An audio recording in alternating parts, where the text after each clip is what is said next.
सर्वसामान्यांच्या हक्काचा आवाज जागर जनस्थान। तुम्ही राहिला ते सांगा मसूळ एक काम करा, तो म्हणजे चांगल्या सोसायटीत गणेश सेवेमध्ये नाही तर गजानन पार्कमध्ये फ्लॅट देते, भाडं मी भरते सभापती साहेब। याचं जे असेल ते भाडं मी भरते, 1 महिना यांना आमच्या इकडे राहायला पाठवा, म्हणजे यांना कळेल काय परिस्थिती। नाशिक रोड उड्डाण पुलाचा रस्ता कंत्राटदाराने खरडून ठेवला असून त्यामुळे दररोज अपघात होत आहेत। प्रशासनाच्या ढिसाळ कारभारामुळे नागरिकांचा जीव धोक्यात आलाय असा आरोप नाशिक रोड प्रभाग समितीच्या झालेल्या बैठकीत नगरसेविका रुचिरा साळवे आणि नगरसेविका भारती ताजणपुरे यांनी केलाय। बैठकीत बोलताना रुचिरा साळवे म्हणाल्या की उड्डाण पुलावरील रस्ता गेल्या 4 ते 5 महिनाभरापूर्वी खरडण्यात आला, मात्र आता डांबर टाकण्यासाठी कंत्राटदारांकडे मटेरियलच उपलब्ध नाहीये।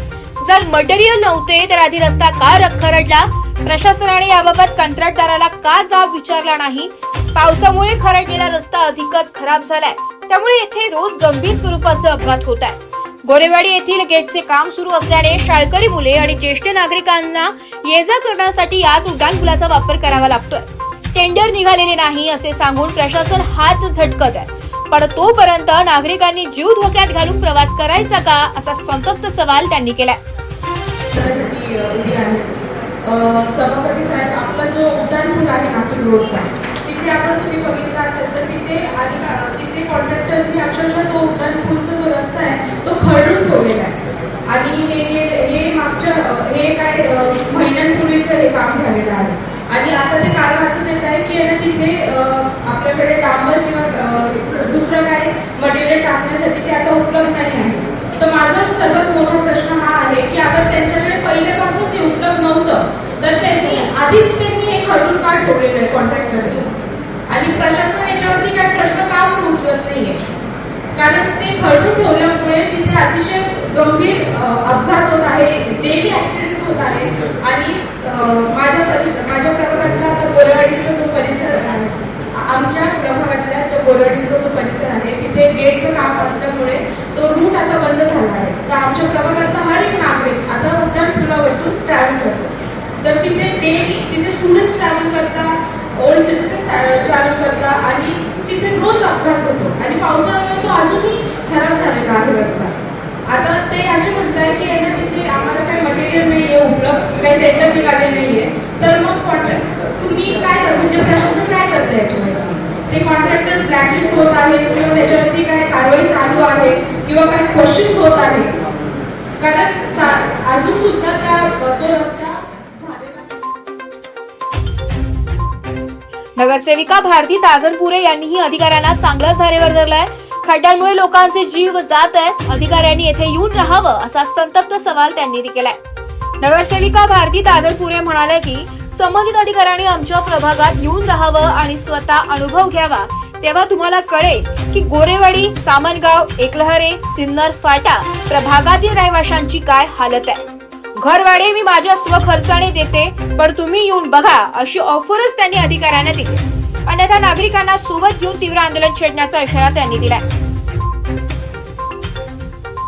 हे काय म्हणतात, पावसाळा संपल्यावर बरोबर यांनी कधी खरडलं ते कधी खरडले सांग उत्तर।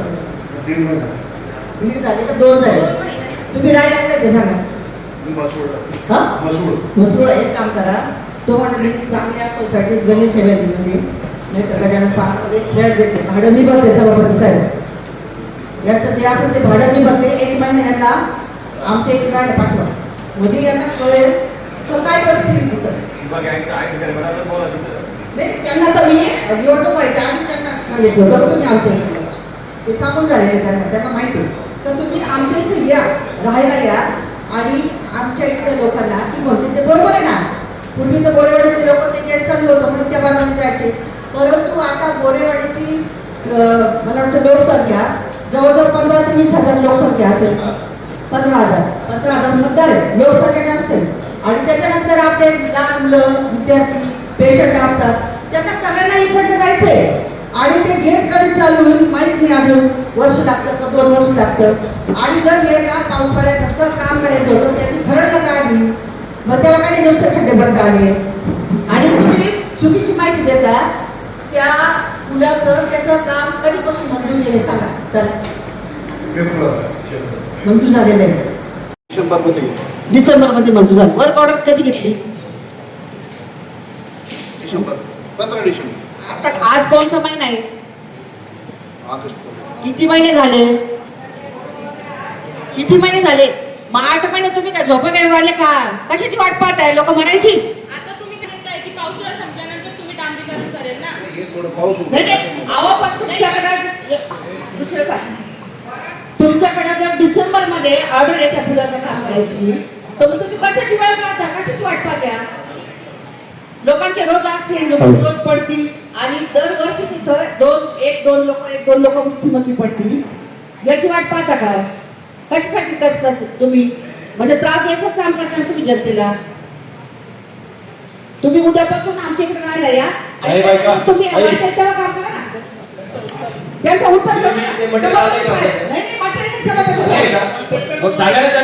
सभापती साहेब काम का केलं नाही त्यांनी? खाली आणि तर त्यांनी वर्क ऑर्डर घेतल्यानंतर 90 दिवसात जर काम केलं नसेल तर आपण त्याला काय करतो? ब्लॅकलिस्ट करतो. काय केलं तुम्ही? नोटीस दिली का त्याला? नोटीस दिली. किती नोटीस दिल्या?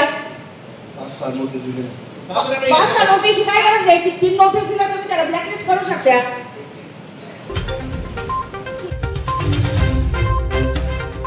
जागर जनस्थानसाठी संदीप नवसे, नाशिक.